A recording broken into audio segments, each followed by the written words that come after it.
Cinema জগৎ চ্যানেলের পক্ষ থেকে আপনাদের সবাইকে অনেক অনেক শুভেচ্ছা ও অভিনন্দন। আজকের ভিডিও টপিক হচ্ছে ঢালিউডের জনপ্রিয় চিত্রনায়ক আলমগীরের যেসব ভালো সিনেমা ফ্লপ হয়েছিল।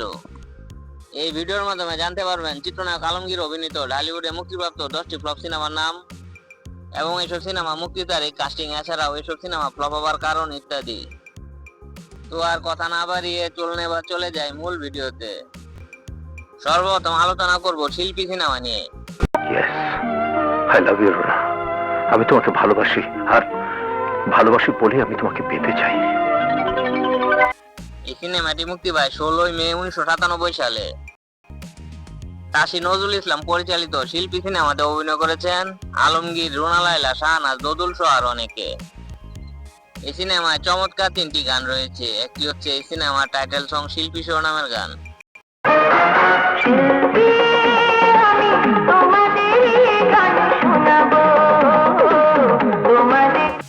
এই সিনেমায় জানি না সেই মন শিরোনামের একটি মন ভোলানো হৃদয় ছোঁয়া মিষ্টি প্রেমের গান রয়েছে। গানটি বেস্ট আছি। বাংলাতে বলি মন, জানি না সেই মন দিয়েছি কখন। এই সিনেমায় সুখের ঠিকানা শিরোনামের একটি mind blowing, heart touching, sweet romantic গান রয়েছে। গানটি বেস্ট আছি। কত দূরে সুখের ঠিকানা। ব্যবসায়িকভাবে এই সিনেমাটি ব্যর্থ হয়। বক্স অফিস রিপোর্ট অনুযায়ী এই সিনেমাটি ফ্লপ। সুন্দর গল্পের, সুন্দর গানের সুনির্মিত এই সিনেমাটি ফ্লপ হবার অন্যতম কারণ হচ্ছে এই সিনেমার মুক্তির সময়। এই সিনেমাটি মুক্তি পায় 1997 সালের বর্ষসেরা সিনেমা কুলি সিনেমার সাথে। এছাড়াও এই সিনেমাটি মুক্তির আগের সপ্তাহে মুক্তি পায় দিলদারের ব্লকবাস্টার হিট সিনেমা আব্দুল্লাহ।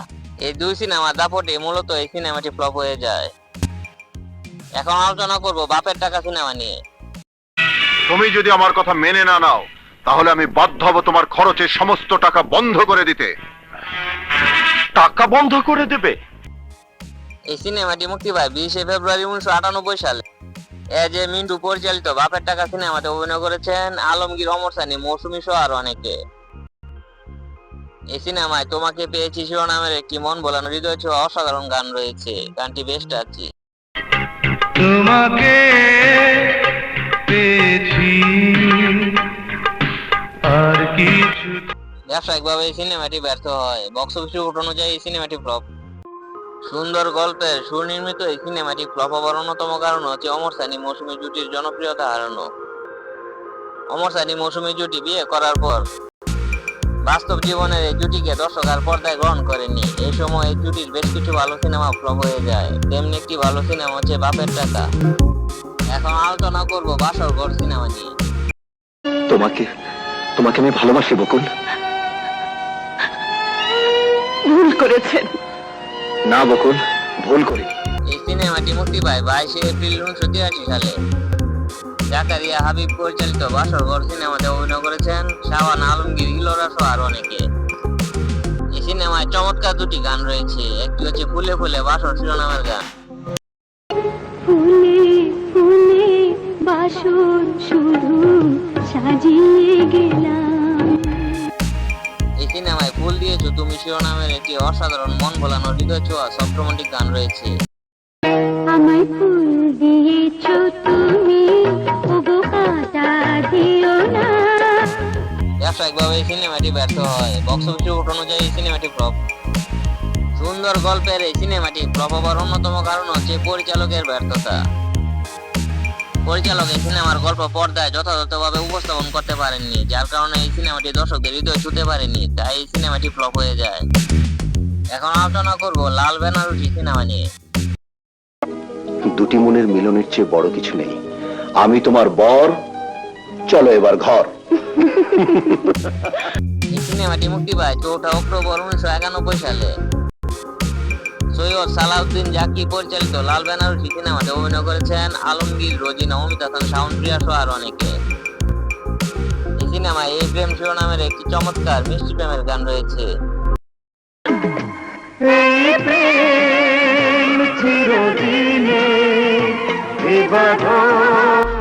ব্যবসায়িকভাবে এই সিনেমাটি ব্যর্থ হয়। বক্স অফিস রিপোর্ট অনুযায়ী এই সিনেমাটি ফ্লপ।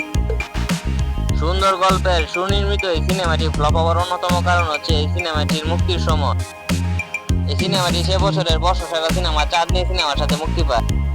মূলত চাঁদনী সিনেমার ব্যাপক জনপ্রিয়তার দাপটে এই সিনেমাটি ফ্লপ হয়ে যায়। এখন আলোচনা করব হারানো মানিক সিনেমা নিয়ে।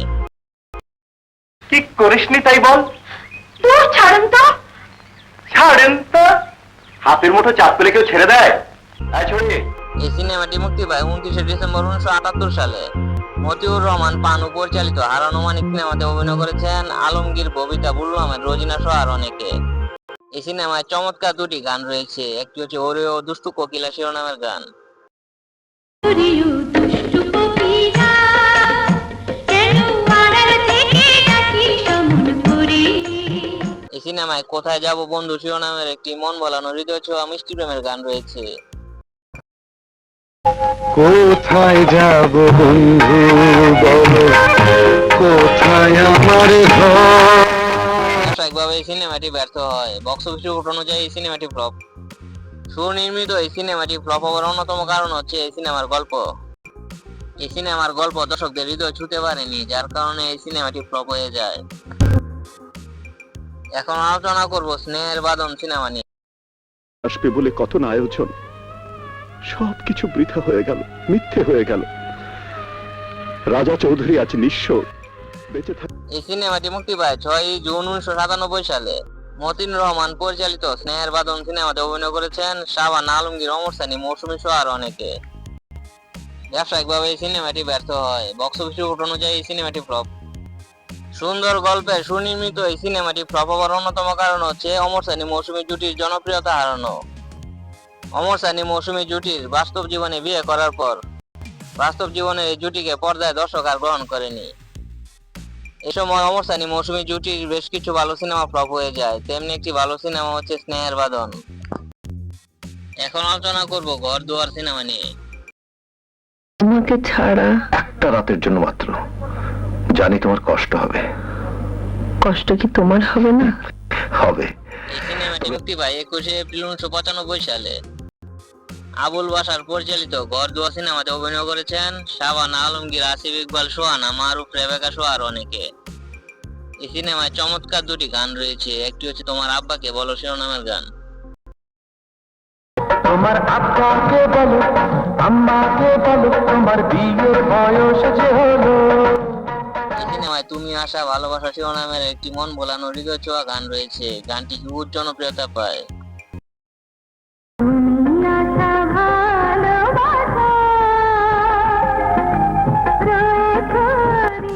ব্যবসায়িকভাবে এই সিনেমাটি ব্যর্থ হয়। বক্স অফিস রিপোর্ট অনুযায়ী এই সিনেমাটি ফ্লপ। সুন্দর গল্পের সুনির্মিত এই সিনেমাটি ফ্লপ হওয়ার অন্যতম কারণ হচ্ছে এই সিনেমার জুনিয়র নায়ক নায়িকা জুটির কাস্টিং। এই সিনেমার জুনিয়র নায়ক নায়িকা জুটি আসিফ ইকবাল, সোহানা, মারুফ, রেবেকা কারোরই তেমন একটা মার্কেট ভ্যালু ছিল না তখন। এই কারণে মূলত এই সিনেমাটি ফ্লপ হয়ে যায়। এখন আলোচনা করবো মিথ্যার মৃত্যু সিনেমা নিয়ে। খুন করার জন্য এখন কোনো কারণ লাগে না, আমারও লাগেনি। আমার ইচ্ছা হয়েছে, আমি খুন করেছি। এই সিনেমাটি মুক্তি পায় 8ই মে 1998 সালে। ছোটকু আহমেদ পরিচালিত মিথ্যার মৃত্যু সিনেমাতে অভিনয় করেছেন শাবান আলমগীর, রিয়াজ, সোনিয়া, বাপ্পারা, শিল্পী সহ আর অনেকে। এই সিনেমায় এই মন এই প্রাণ শিরোনামের একটি চমৎকার গান রয়েছে।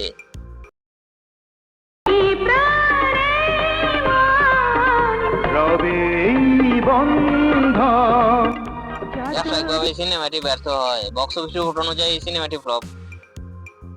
সুন্দর গল্পের এই সিনেমাটি ফ্লপ হওয়ার অন্যতম কারণ হচ্ছে পরিচালকের ব্যর্থতা। পরিচালক এই সিনেমার গল্প পর্দায় যথাযথভাবে উপস্থাপন করতে পারেননি, যার কারণে এই সিনেমাটি দর্শকদের হৃদয় ছুঁতে পারেনি, তাই এই সিনেমাটি ফ্লপ হয়ে যায়। একই পরিচালকের অল টাইম ব্লকবাস্টার হিট সিনেমা সত্যের মৃত্যু নিয়ে সিনেমার সাথে মিল রেখে এই সিনেমার নাম রাখা হয় মিথ্যার মৃত্যু। কিন্তু সত্যের মৃত্যু নিয়ে সিনেমা দেখার পর মিথ্যার মৃত্যু সিনেমা থেকে দর্শকদের আরো অনেক বেশি প্রত্যাশা ছিল। পরিচালক দর্শকদের সেই প্রত্যাশা পূরণে ব্যর্থ হয়, যার কারণে এই সিনেমাটি ফ্লপ হয়ে যায়। এখন আলোচনা করব নীল সাগরের তীরে সিনেমা নিয়ে। দেখতে পাচ্ছ, আমি এই পথে ট্রলার নিয়ে ফিরে আসবো। তুমি এখানে এসে আমার জন্য অপেক্ষা করবে। আর এই নাও দুধ। এই সিনেমাটি মুক্তি পায় 28শে মার্চ 1997 সালে। দেলোয়ার জাহান জন্টু পরিচালিত নীল সাগরের তীরে সিনেমাতে অভিনয় করেছেন শাবান আলমগীর, রুবেল, লিমা, অরুণা বিশ্বাস সহ আর অনেকে। ব্যবসায়িকভাবে এই সিনেমাটি ব্যর্থ হয়, বক্স অফিস রিপোর্ট অনুযায়ী এই সিনেমাটি ফ্লপ। সুন্দর গল্পের এই সিনেমাটি ফ্লপ হওয়ার অন্যতম কারণ হচ্ছে পরিচালকের ব্যর্থতা। পরিচালক এই সিনেমার গল্প পর্দায় যথাযথভাবে উপস্থাপন করতে পারেননি, যার কারণে এই সিনেমাটি দর্শকদের হৃদয় ছুঁতে পারেনি, তাই এই সিনেমাটি ফ্লপ হয়ে যায়। এছাড়া এই সিনেমাটি ফ্লপ হওয়ার আরেকটি কারণ হচ্ছে পরিচালক চিত্রনায়ক রুবেলকে এই সিনেমায় পরিপূর্ণভাবে ব্যবহার করতে পারেননি। পর্দায় চিত্রনায়ক রুবেলকে দর্শক যেভাবে দেখতে চায় পরিচালক সেভাবে উপস্থাপন করতে পারেনি। মূলত এসব কারণে এই সিনেমাটি ফ্লপ হয়ে যায়। এখন আলোচনা করব দিওয়ানা সিনেমা নিয়ে। এই সিনেমাটি মুক্তি পায় 20 জুন 1980 সালে। গাফফার খান পরিচালিত দিওয়ানা সিনেমাতে অভিনয় করেছেন ববিতা আলমগীর, রোজি সহ আরো অনেকে। এই সিনেমায় কলিজার ভিতর শিরোনামের একটি চমৎকার গান রয়েছে। কাটি রেখো মে তোমারে সিনার লগে বাঁধি রেখো মে তোমারে ও ননাই। ব্যবসায়িকভাবে এই সিনেমাটি ব্যর্থ হয়, বক্স অফিস রিপোর্ট অনুযায়ী এই সিনেমাটি ফ্লপ। সুনির্মিত এই সিনেমাটি ফ্লপ হওয়ার অন্যতম কারণ হচ্ছে এই সিনেমার গল্প। এই সিনেমার গল্প দর্শকদের হৃদয় ছুঁতে পারেনি, যার কারণে এই সিনেমাটি ফ্লপ হয়ে যায়। তো এই ছিল আমার আজকের ভিডিও। দর্শক বন্ধুরা, আমার কাছে চিত্রনায়ক আলমগীরের আরো ফ্লপ সিনেমার তালিকা রয়েছে। আপনারা যদি এই টপিকের উপর দ্বিতীয় পর্ব দেখতে চান তাহলে কমেন্ট করে জানিয়ে দিবেন। এও কমেন্ট করে জানাবেন উপরোক্ত সিনেমাগুলোর মধ্যে কোন সিনেমাটি আপনার ফেভারিট। ভিডিওটি যদি ভালো লাগে অবশ্যই লাইক করবেন, শেয়ার করবেন, আর আমার চ্যানেলে নতুন হয়ে থাকলে আমার চ্যানেলটি সাবস্ক্রাইব করে আমার পাশে থাকবেন। তো সবাই সুস্থ থাকবেন, ভালো থাকবেন, আজকে এই পর্যন্তই।